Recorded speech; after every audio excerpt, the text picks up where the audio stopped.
Hey there, I'm Adalia. At 28, 3 years into what was supposed to be my dream job at my husband's family construction business, I'd come to realize that dream might have been a stretch. Every day felt like a new battle, and not the kind I'd ever anticipated. How was your day, Mark, my husband asked, looking up from the kitchen as I dropped my briefcase by the door. I sighed. Same as always. Your dad's still giving me a hard time about the new accounting software. Mark frowned, a familiar crease forming between his brows. He's just set in his ways. Give him time. Time, that's all I've been giving. But Victor, my father-in-law, the CEO and self-proclaimed expert in how things have always been done, wasn't budging. Sure, the company was financially stable, but operationally, it was stuck in the Stone Age. You wouldn't believe what happened today. I flopped onto the couch beside Mark. I suggested we digitize the bidding process, and Victor looked at me like I'd suggested tearing down the office walls. Mark chuckled. That's dad for you. But I wasn't laughing. The next day, I ran into Emma, my sister-in-law, who, despite our differences, was the only one who truly got what I was going through. How's the modernization crusade? She whispered, leaning on my desk. About as effective as teaching the cat to swim, I replied, rolling my eyes. Just then, Robert, my cousin-in-law and the resident brown-noser, sauntered by. Hey, Adalia, heard you're trying to reinvent the wheel again. Why fix what isn't broken, right? I bit my tongue, holding back what I really wanted to say. If only he knew how unbroken things actually were. Later, that week, we had a company golf outing. I thought maybe, just maybe, a more relaxed setting would make Victor more receptive to my ideas. I couldn't have been more wrong. Victor, I began as we walked to the ninth hole. I've been thinking about our bidding process. If we could just... He cut me off, his voice sharp. Adalia, we've been doing just fine for 30 years. We don't need your newfangled ideas. But if we could just look at... Enough, he bellowed, loud enough for everyone on the course to turn and stare. You think you can waltz in here and change everything. You don't know the first thing about running a real business. I stood there, golf club in hand, my face burning with humiliation as Mark avoided my gaze, choosing instead to stare at the ground. That night, I tossed and turned, reliving every excruciating second. You okay? Mark mumbled, half asleep beside me. Yeah, I lied, staring at the ceiling. Just thinking about work. But lying there in the dark, I realized this went beyond simple resistance to change. Something was wrong, and I was going to find out what it was. Little did I know, I was about to uncover more than I'd bargained for. The weeks after the golf incident were tense. I felt eyes on me everywhere in the office. One morning, as I passed the water cooler, I overheard Robert murmuring to a group of colleagues. I'm just saying, it's weird how she's always poking around in the old files. What's she looking for, anyway? I clenched my jaw and walked by, pretending I hadn't heard, but his words wouldn't leave my mind. That afternoon, I made a decision. I was going to dig deeper into those old files. What I found made my stomach lurch. Mark, you need to see this, I said that night, spreading out the papers across our dining table. There are huge discrepancies in the company's finances from before I started working here. Mark barely looked up from his phone. I'm sure it's just a clerical error, babe. Don't stress over it. This isn't a simple error, Mark. We're talking hundreds of thousands of dollars unaccounted for. He sighed, finally meeting my gaze. Adalia, please just let it go. You're already on thin ice with Dad. I couldn't believe it. So you want me to ignore potential fraud? That's not what I'm saying, he muttered, looking away. Just be careful, okay? The next day, Victor cornered me in my office. I hear you've been asking questions about our old records.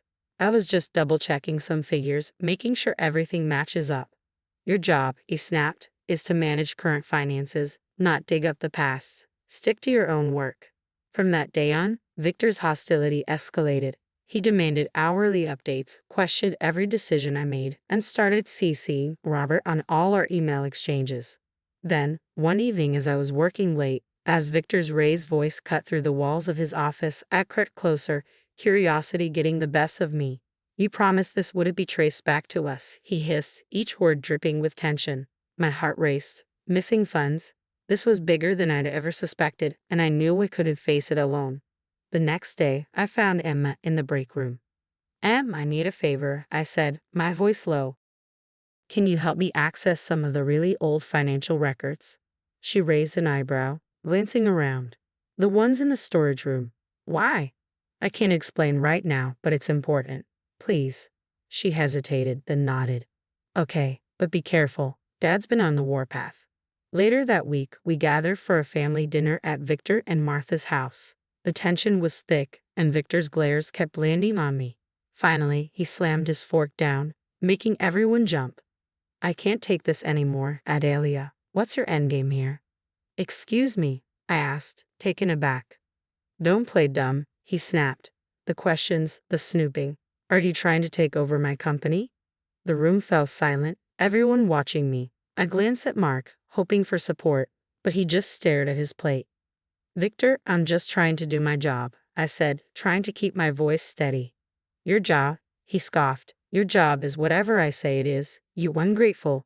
Dad, that's enough, Emma cut in, but the damage was done. The car ride home with Mark was silent, each second thick with words left unsaid. Finally, I whispered, you could have said something. Mark gripped the steering wheel tighter. What did you want me to say, Adelia? You're the one stirring up trouble. In that moment, I knew I was on my own, but I wasn't backing down. There was something rotten in that company, and I was going to expose it, no matter the cost. A few nights later, Emma and I sat huddled around my laptop, her face pale in the dim light. This is insane, she whispered. How did they think they'd get away with this? They almost did, I replied, but not anymore. Days turned into nights as I compiled evidence, triple-checking every detail. By Friday, I had a report so solid it could withstand a hurricane. I arrived at the office early, gripping my presentation folder, heart pounding. As I got out of my car, the sound of clinking golf clubs made me freeze. Victor stood there, a dark glint in his eye. Going somewhere important, Adelia, he sneered, tapping a golf club against his palm. Victor, save it, he spat. You think I don't know what you've been up to? Digging around in things that don't concern you? You've got it all wrong. If you just let me explain. Explain, he roared, his face turning a shade of red I'd never seen before. Explain how you're embezzling from my company. What? No, that's not. But before I could finish, he lunged at me, swinging the golf club with alarming speed. I ducked, heart pounding, and stumbled back. You ungrateful little thief, he bellowed, swinging wildly as I scrambled across the parking lot, his shafts echoing behind me. Out of the corner of my eye, I saw office windows fill with faces, some even holding up phones to record. Help, I screamed, narrowly dodging another swing. Somebody stop him. Finally, 2 security guards rushed forward, pulling Victor back as I collapsed against a parked car, gasping for breath. This isn't over, he shouted as they dragged him away. You're finished in this town, Adelia. Shaking, I did the only thing I could think of. I called Emma. I'll be right there, she said, her voice tight with concern. An hour later, I sat in Emma's living room, a cup of tea growing cold in my hands as I recounted everything. He's lost his mind, she murmured, shaking her head. We need to go to the police. Just then my phone buzzed. It was Mark. Adelia, where are you? Dad told me what happened. How could you do this to us? My blood ran cold. Mark, you can't seriously believe. I don't know what to believe anymore. He cut me off. But I think it's best if you don't come home tonight, or for a while. The line went dead, and I stared at the phone, disbelief giving way to hot, steaming tears. He believes them, I whispered, my voice breaking. After everything, he still believes them over me. Emma wrapped an arm around my shoulders. I'm so sorry, Adelia. What are you going to do? I wiped my tears, a fire igniting in my chest. I'm going to fight back. I straightened, my voice stronger than I felt. I'm going to clear my name and make them pay for every lie, every stolen dollar, and every moment of pain they've caused. Emma squeezed my hand, her steady presence grounding me, and I'll be right there with you. With Emma's support, I hired a top-notch forensic accountant to validate my findings. When he confirmed everything, I knew it was time to act. I sent an anonymous tip to both the IRS and the FBI, alerting them to the company's financial irregularities. While the investigation unfolded, I focused on rebuilding my life. I launched a small business consultancy specializing in financial systems for startups. It wasn't easy, but word spread fast. Adelia, your system has saved us thousands already. One of my first clients told me the appreciation rekindling the confidence I'd almost forgotten. Months passed, and news of the investigation into Victor's company began making waves. Over coffee one day, Emma gave me an update. "Robert's been shredding documents like crazy," she said with a smirk. "And Dad, he's not handling it well." I tried not to relish their downfall, but it was hard. They had made their choices, and now they had to face the consequences. One evening, as I was locking up my office, I turned and saw Mark. He looked exhausted, dark circles etched under his eyes. "Adelia, please," he began, voice strained. "Can we talk?" I'm sorry. I should have believed you." A pang of hurt cut through me, but I kept it buried. "It's too late, Mark. You made your choice." I turned to leave, but he called after me, voice thick with regret. "I was wrong. Please give me another chance." I didn't stop. Some bridges, once burned, can't be rebuilt. The investigation dragged on for months, but finally, the truth came out. Victor and Robert were charged with years of tax evasion, fraud. The news broke like a bombshell. Breaking news: local construction mogul Victor Steele and his nephew Robert Steele indicted on multiple charges of financial fraud. I watched the report, stunned. It was finally over.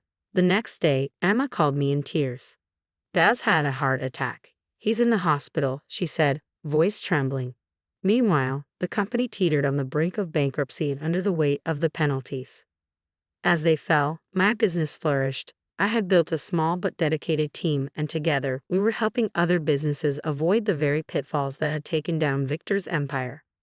A year after that fateful confrontation in the parking lot, I found myself on stage, accepting an award for financial integrity. The lights warmed my face as I held the award, a bittersweet reminder of the journey it had taken to reach this moment. "This award is for all the honest, hardworking financial professionals out there," I said into the microphone. "Never be afraid to stand up for what's right, even when it feels like the whole world is against you."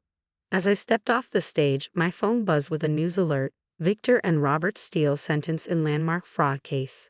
A small, satisfied smile tugged at my lips. Justice had been served, and I was finally free to write my own story. Now, here's a question for you. If you were in my shoes, would you have given Mark a second chance?